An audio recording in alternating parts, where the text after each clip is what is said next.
गोकुल धाम नामक एक गांव में गोपाल नाम का एक भक्त रहता था। गोपाल गरीब था, परंतु उसके हृदय में भगवान श्री कृष्ण और राधा रानी के प्रति असीम प्रेम और श्रद्धा थी। वह दिन रात भगवान का ध्यान करता और उनकी सेवा में लीन रहता था। गोपाल का जीवन सादगी और त्याग से भरा हुआ था। वह अपने छोटे से खेत में मेहनत करके अपनी रोजी रोटी चलाता था, लेकिन उसका असली सुख भगवान की भक्ति में था। गोपाल को राधा कृष्ण की मूर्तियों के दर्शन करना सबसे अधिक प्रिय था। गांव के मंदिर में एक छोटी सी राधा कृष्ण की मूर्ति स्थापित थी। हर सुबह गोपाल फूल तोड़कर लाता, मंदिर की सफाई करता और राधा कृष्ण को फूलों की माला पहनाता। उसकी भक्ति इतनी गहरी थी कि लोग उसे राधा कृष्ण का सच्चा भक्त कहकर पुकारने लगे। एक दिन गोपाल ने मंदिर में देखा कि राधा जी की मूर्ति के चरणों में कोई गहना नहीं है। यह देखकर उसके मन में विचार आया, राधा रानी के चरण इतने सुंदर हैं, लेकिन उनके पास कोई पायल नहीं है। अगर उनके चरणों में सुनहरी पायल हो तो उनकी शोभा और बढ़ जाएगी। यह विचार उसके मन में घर कर गया। हालांकि गोपाल गरीब था, लेकिन उसकी सच्ची भक्ति थी। उसने ठान लिया कि चाहे कुछ भी हो जाए, वह राधा जी के लिए सुनहरी पायल जरूर बनवाएगा। उसने अपने मन में इस संकल्प को अपने दिल में रखा और भगवान से प्रार्थना की, हे राधा रानी, मेरी ये छोटी सी सेवा स्वीकार करें। मुझे आशीर्वाद दें कि मैं आपके चरणों की शोभा बढ़ाने में सक्षम हो सकूं। गोपाल के पास धन तो था नहीं, लेकिन उसके पास मेहनत करने का दृढ़ निश्चय था। उसने गांव के साहूकार से थोड़े पैसे उधार लिए और अपने खेत में और अधिक मेहनत करना शुरू कर दिया। वह दिन रात खेत में काम करता, दूसरों के खेतों में भी मजदूरी करता और धीरे धीरे पैसे जमा करने लगा। उसकी भक्ति और मेहनत देखकर गांव वाले भी उसकी मदद करने लगे। कुछ लोगों ने उसे धन दिया तो कुछ ने अपने घर का सोना दान कर दिया। गोपाल ने उन सभी का आभार व्यक्त किया और कहा, यह सब आपके नहीं, राधा रानी के चरणों में अर्पित हो रहा है। जब पर्याप्त धन इकट्ठा हो गया तो गोपाल ने शहर के एक प्रसिद्ध सुनार से संपर्क किया। उसने सुनार से कहा, मुझे राधा रानी के लिए ऐसी पायल बनानी है जो उनके चरणों की शोभा को चार चांद लगा सके। यह पायल बिल्कुल भी साधारण नहीं होनी चाहिए, इसमें राधा कृष्ण के प्रेम की झलक होनी चाहिए। सुनार ने गोपाल की भक्ति और समर्पण को देखकर वचन दिया कि वह अपनी कला का सर्वोत्तम उपयोग करेगा। कई दिनों की मेहनत के बाद सुनार ने एक अद्भुत सुनहरी पायल तैयार की। पायल में छोटे छोटे घंटियों का काम था जो मधुर ध्वनि उत्पन्न करती थी। पायल बनकर तैयार हो गई, लेकिन गोपाल ने इसे सीधे मंदिर में नहीं चढ़ाया। उसने पहले पायल को राधा कृष्ण के भजन गाते हुए साफ जल से पवित्र किया। उसके बाद वह मंदिर गया।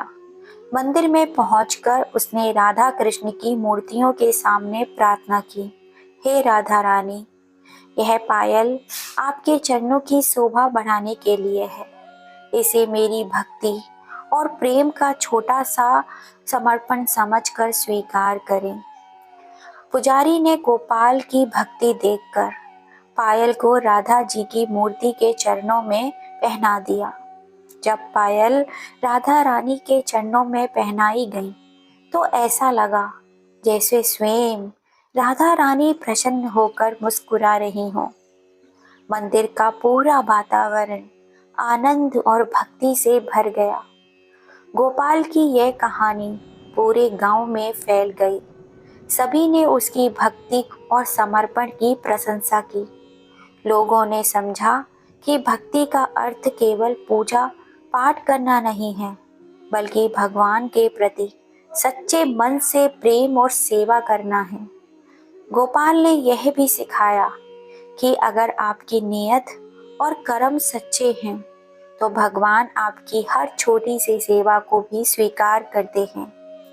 उसने कभी धन और दौलत की साधनों की कमी की परवाह नहीं की, क्योंकि उसके पास सच्चे हृदय की पूंजी थी।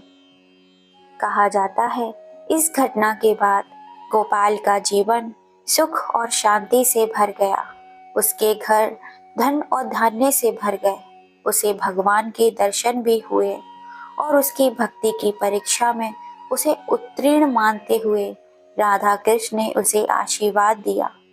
यह कहानी न केवल राधा कृष्ण के प्रति प्रेम और भक्ति की मिसाल है, बल्कि यह हमें सिखाती है कि यदि हमारे मन में श्रद्धा और समर्पण हो तो असंभव भी संभव हो जाता है।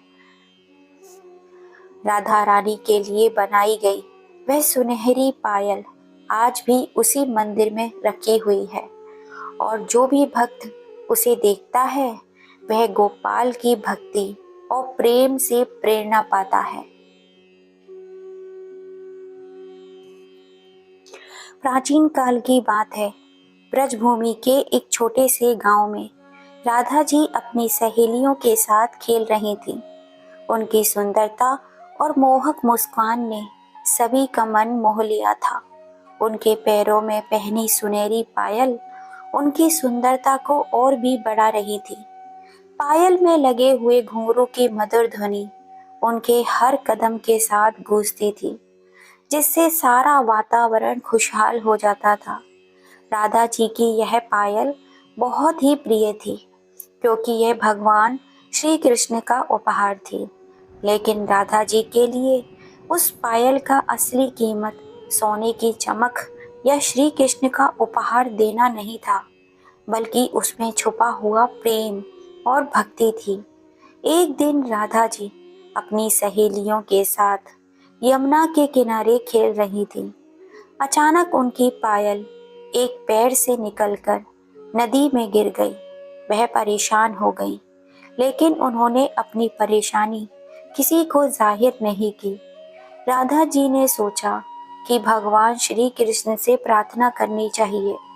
उन्होंने आंखें बंद की और मन ही मन में कहा, हे कृष्ण, यह पायल केवल एक वस्तु नहीं, यह हमारे प्रेम और भक्ति का प्रतीक है। कृपया इसे लौटाने में मेरी मदद करें। उनकी प्रार्थना सुनकर श्री कृष्ण ने यमुना मैया को संकेत दिया। अचानक पानी की लहरों के साथ वह पायल किनारे पर आकर राधा जी के पास आ गई। उनकी सहेलियां इस चमत्कार को देखकर आश्चर्यचकित रह गईं। राधा जी ने मुस्कुराते हुए पायल को उठाया और कहा, यह सब भगवान की कृपा है। जब हमारा प्रेम और विश्वास सच्चा हो तो भगवान हमारी हर समस्या का समाधान करते हैं। कुछ ही क्षणों में इस घटना से राधा जी ने अपनी सहेलियों को एक गहरी शिक्षा दी। प्रेम और भक्ति में इतनी ताकत होती है कि वह भगवान को भी आकर्षित कर ले। जब हम संकट में हो तो घबराने की बजाय भगवान पर भरोसा करना चाहिए। इस घटना के बाद से राधा जी और उनकी सहेलियां हर परिस्थिति में एक दूसरे पर भरोसा और भगवान की भक्ति बनाए रखने का संकल्प लेकर हमेशा खुश और संतुष्ट रहने लगी। बोलो राधा रानी की जय।